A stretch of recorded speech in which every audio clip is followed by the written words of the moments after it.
bill code here kat lang me ka voin hi me ni somni pa kata dia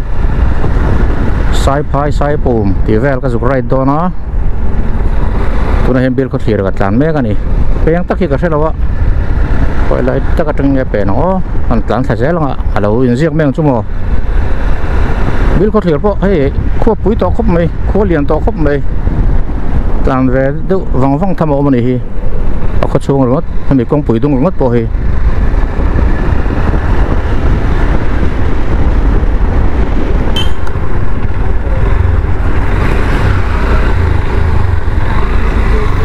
lai này đó đi hey T&M restaurant Sir Louis B small hydel project 12 km Saipai 17 nên tía plan risk thấp bằng nè công trụ hey PCC Glen Cement Concrete hàng khan này đó đi chặt luôn này bằng cho chặt lỗ xuống đến hố có thằng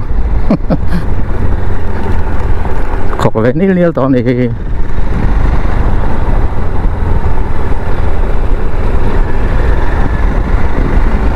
sai pai lệ bill có thể ring cả hiện khóc bản ní vel mưa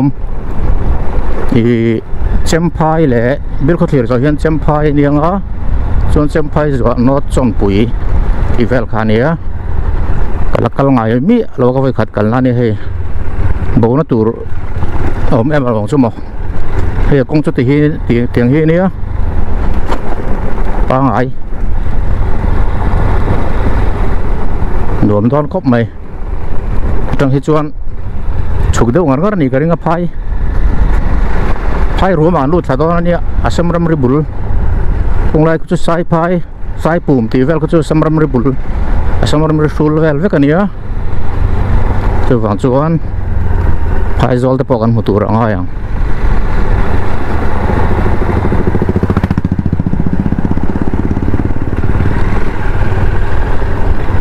lai chu ai mi huan thla vel vek alania ku va huan ku va tam khop mai helam po mizoram anh phai chín đâu à chuan phai khua đâu thì mấy là kolum chín đâu trong cụ vật cụ người ta mà đi khu làm bằng khu thang làm po này thôi à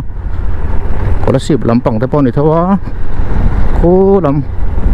giờ muông có thạ gió luồng làm tay po này thôi cụ va tắm cụ vật cụ hi cụ van chiêng nó xa này biết có thiệt với cho cụ va hi anh thằng nó xa cụ vào mà nó hiện nuôi tắm tao là lụt to này cái hay có chục đâu hết rồi nè láng thật cả chục rồi ngật láng đâu chả khu cùng lại khu phai do là lâu lắm á có chuộc chặt tỏ đó có chuộc chân chặt tỏ đó nhàng mà rùa mà phai rùa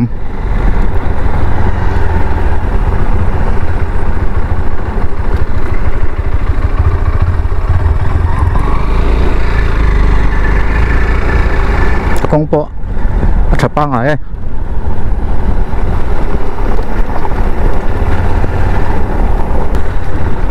hai cái dục bọt xả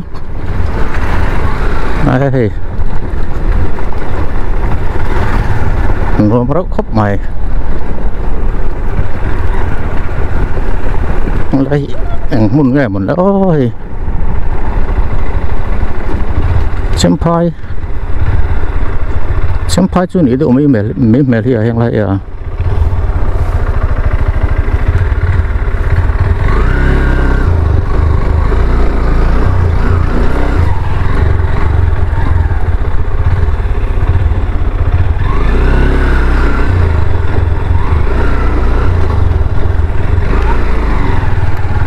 ăn cua xin nào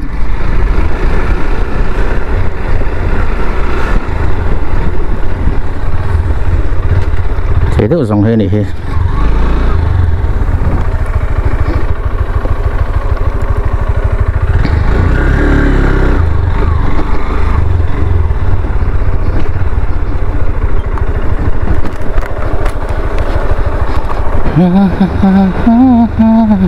belum dewa masih dua berapa mai tapi hai chăm phai khoa mi chém phai em thì sao em quạt đây lo nữa chém phai quạt chú này nghe gì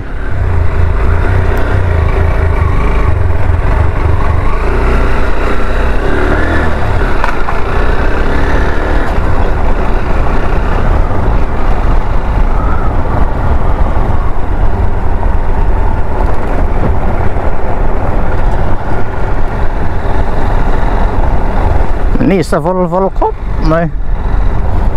เจมพายกันจานเมฆตัวไหนเฮียกันจานเมฆอะไรที่ไปดอร์มาให้ลำที่ขวดจะวัดเท่าไหร่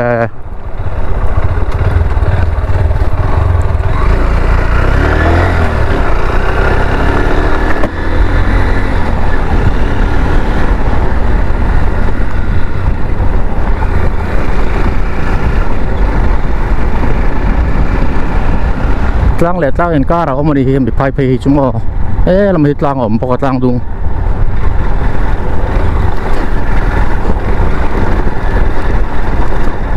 ถ้าหลัดหลวนเพย์แวกดอน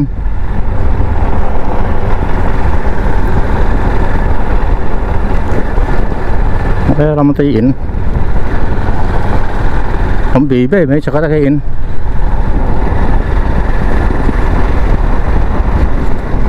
พูนอะไรมันครบไหม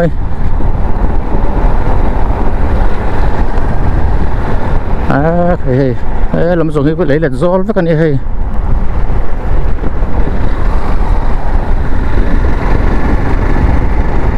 จำพายตรงอ่ะกัดหลานแม่กันนี่จำพายก็ตรงอ่ะ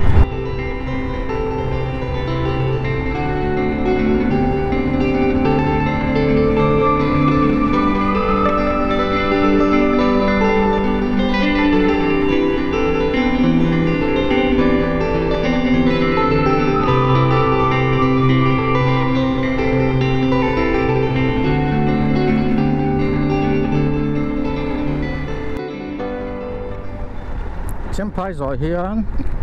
โน้ตจมปุ๋ยอันนี้ก็เสียโน้ตจมปุ๋ยกว่าก็แต่แวดวันนี้ก็ริงว่าต่ออะไรจะไปถึงปุ๋ยดอรมเพย์เซ่เลยเทคนิคสปอตแต่พอมันนี่ตอนนี้อันละเพย์เซ่แล้วอ๋อไม่โน้ตถือสักเซ่แล้วเนี่ย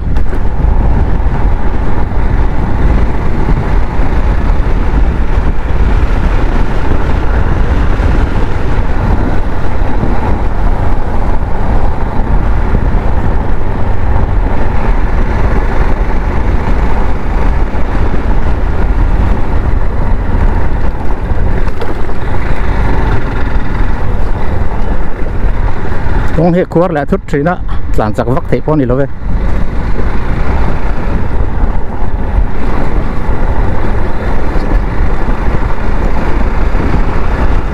อินฮี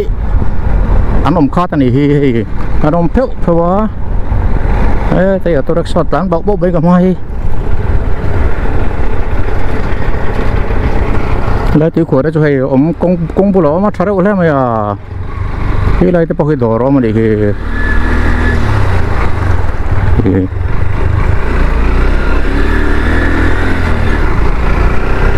คือขวบปอมนวลนี่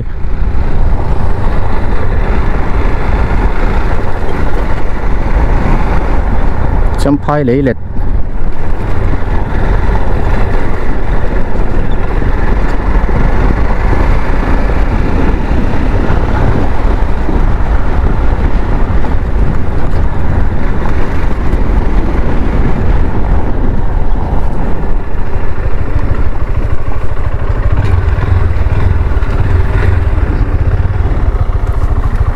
นี่ก็ที่ให้บงเลยลอยอันนั้นสักครบไม่เลยเลยโซเลย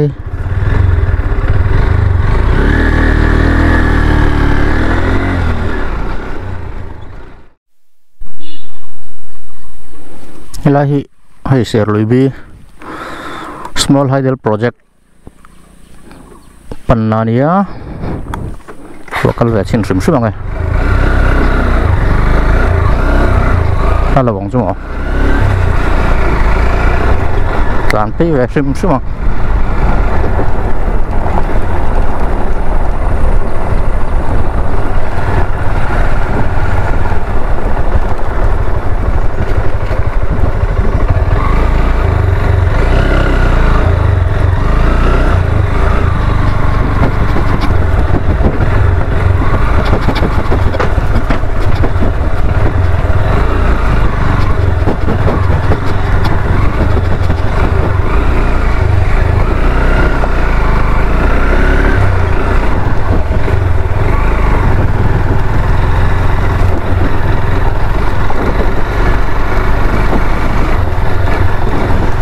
nhiều cũng ở vắt bố trực trực về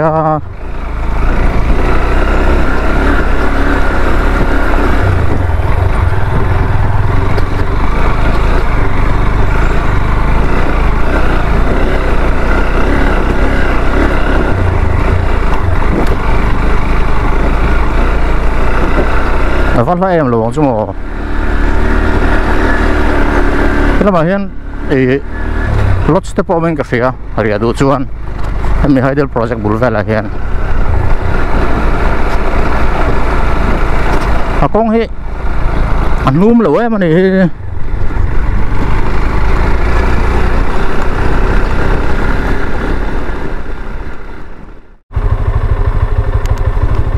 vậy làm hi sẽ lùi bi cái làm hi tourist lodge anh nhớ à anh là vợ à tuổi quá lắm ạ kalau mau support ang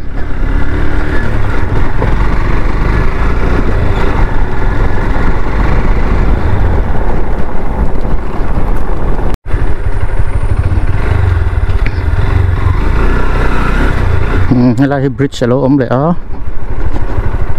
cuma yang kalau yang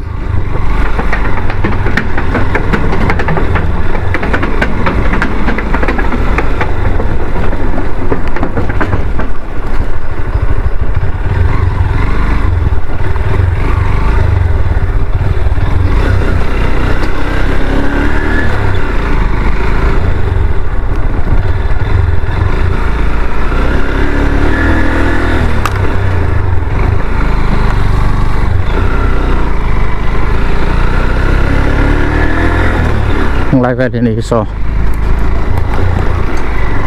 Shirley B small hydel project powerhouse 3 to 4 megawatt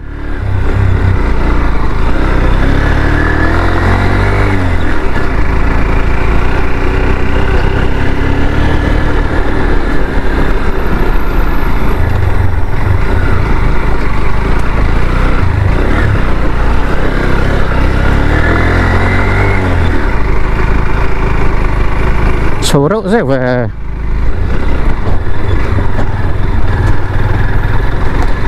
con xe mà đi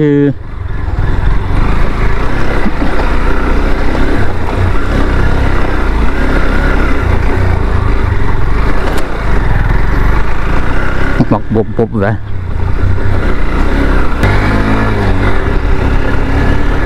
oh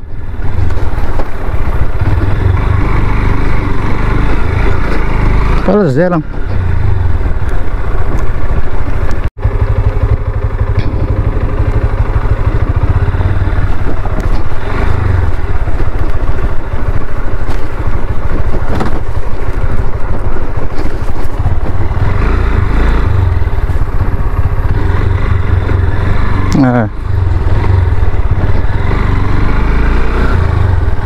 tôi tắm lẩu lên bây giờ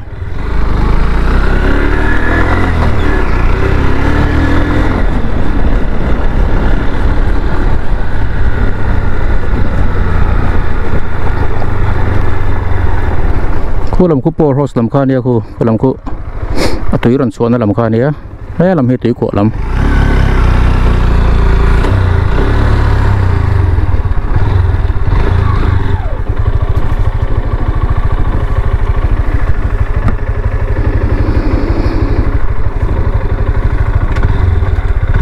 tuổi tầm vắt lỗ này khu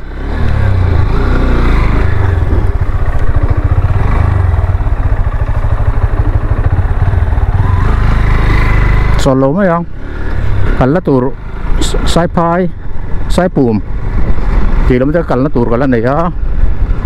chú vàng xuân hay là cả mua sản vắt xuân nên công trình cái bóc xế đó chú vàng xuân ở đây dùng phải là trắng khu này chốt bốc không có dùng lút lúc này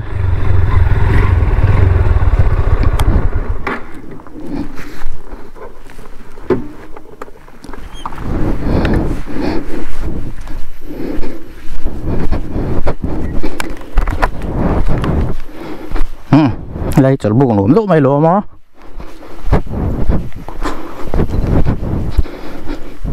hey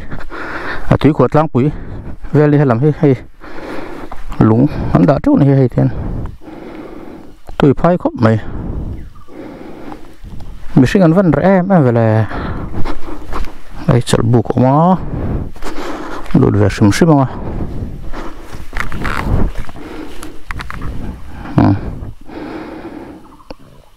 so là thì số tham mà mình số khi là khi những tourist lot rồi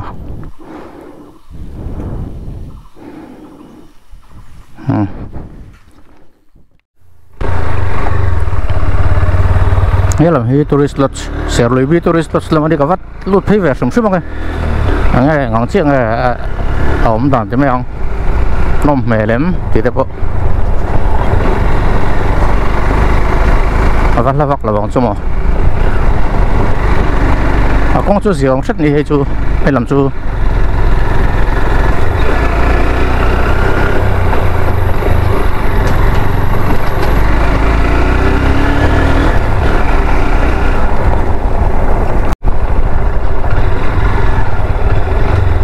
con loài bốn lầu phun đi chill tao bảo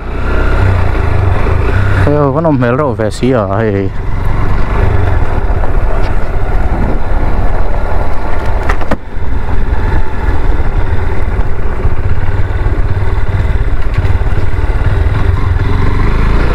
rồi hiện cái phô tang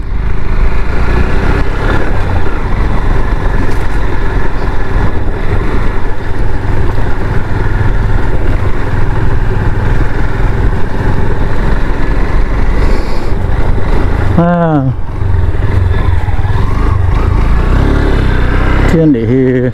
núm vắt lỗ này đây này lót chữ hay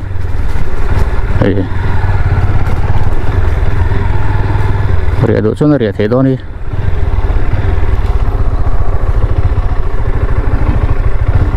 miễn rẻ khóc mày đứng là bên tàn tăng thải lại mày hai tiền hay lên trong hiện tàn lụt sâu thế á thì dòng khá này cả xe lùi bi tourist lot chứ đừng lắm ạ sai phai là mà khăn lệ tới đó này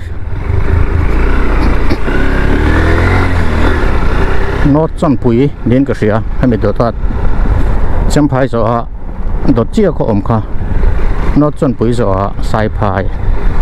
cái là dễ lắm luồng véo dễ đấy con chú hay tiếng hết này mấy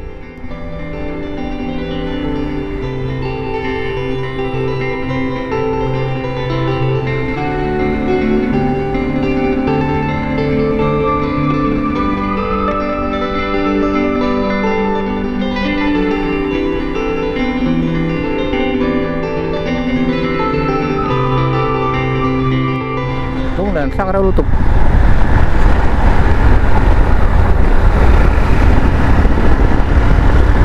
con tập po hi đầu tiên về giải lúa là hình là kalau ngay lúa nó tới lúa này về phía cho nên hay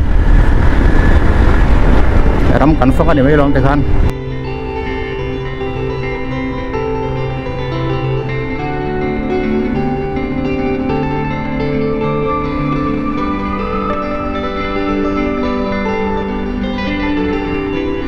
lại đây chú anh muốn nghe một lẽ ôi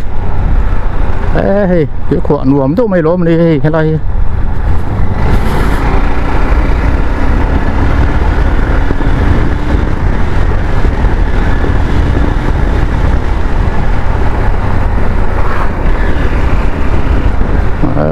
số mươi nào rồi đi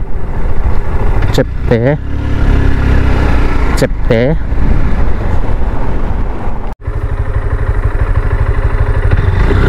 นี่เลยเช็ดก็ไม่รู้อ่ะอะไรอะกัลตัวปัง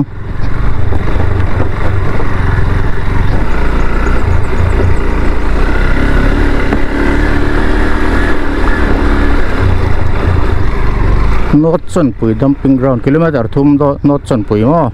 สายไฟกิโลเมตรเสรีโนดส่วนปุ๋ยเลือกต่อเลยกิโลเมตรทุ่มสายไฟกิโลเมตรเสรีแล้วจะต่อเราล้มชัวคงจะให้ขบแหวนวัวตอนนี้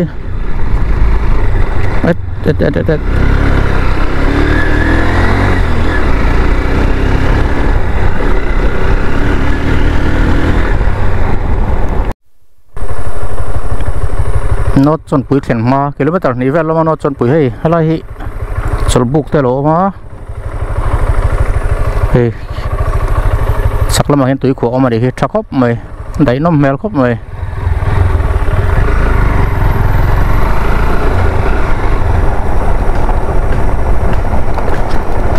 ma van lâu chưa cái này mà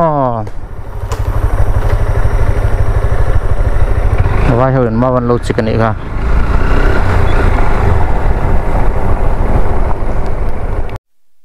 cái lá chút tham ruột của mình đi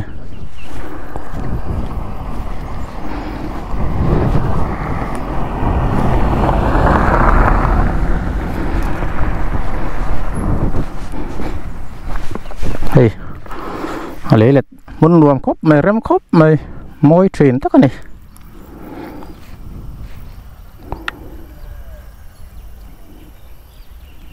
vai hồi ông dễ là sao tăng in batu mau này sao in pali vel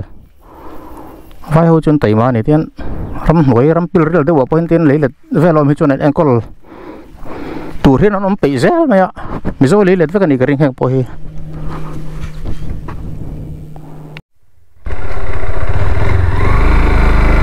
khá nó chọn bụi khô còn chẳng lẽ tại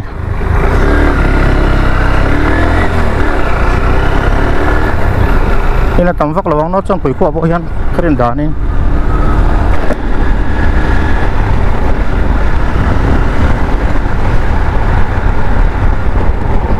nó chọn bụi lầu sang ta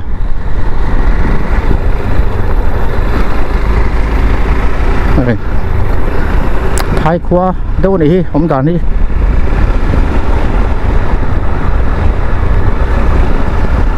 anh lập thế về lại phím là video hiên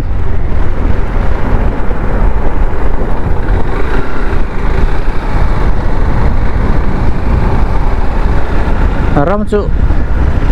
in part nuam thai khop mai bầu ro cái lum đâu hết đồ nọ chết rất là mày nó chọn bụi gió sai phai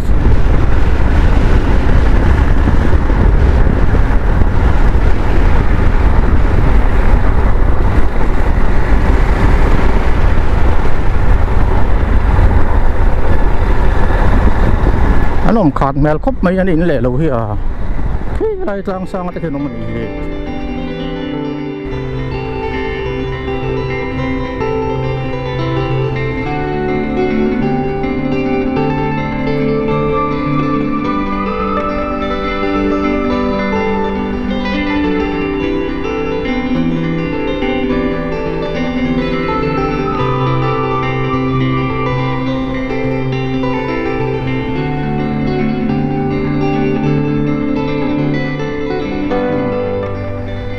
vẫn ông hiểu đâu xí về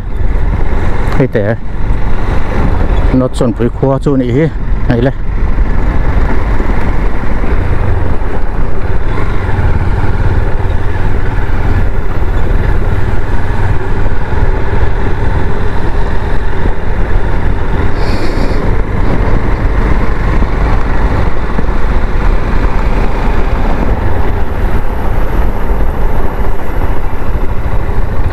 very nice xem phải ai khăn bụi sọc thế mày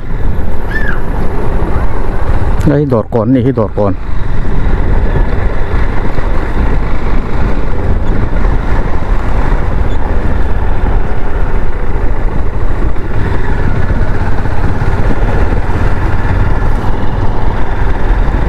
very nice cái này tại cái bụi chắc thua bụi thì mấy là in mong lâu tuổi cả ngày đúng không ta nó chọn bụi hi hay cái này in tầm lát nó rượu đòn thì mà lẻ hay nên này ở đằng xe đến lẻ lâu thế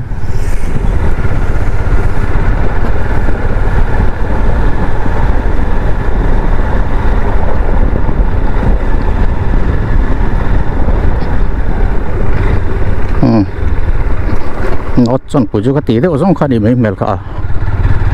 lại lệ lỗ mà xe lùi thấu không một đấy là xe lùi mình đi thôi đi nó quỵ mấy ăn túi của xe lùi ngay là túi của đám thắng lắm hết chú túi hiên nó quỵ mấy à đâm tao kinh mong trả lẽ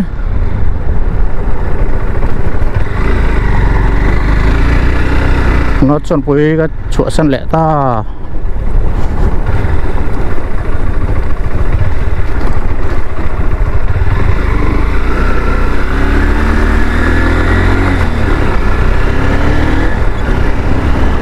sai phai po salai lok son so kilometer thum vel so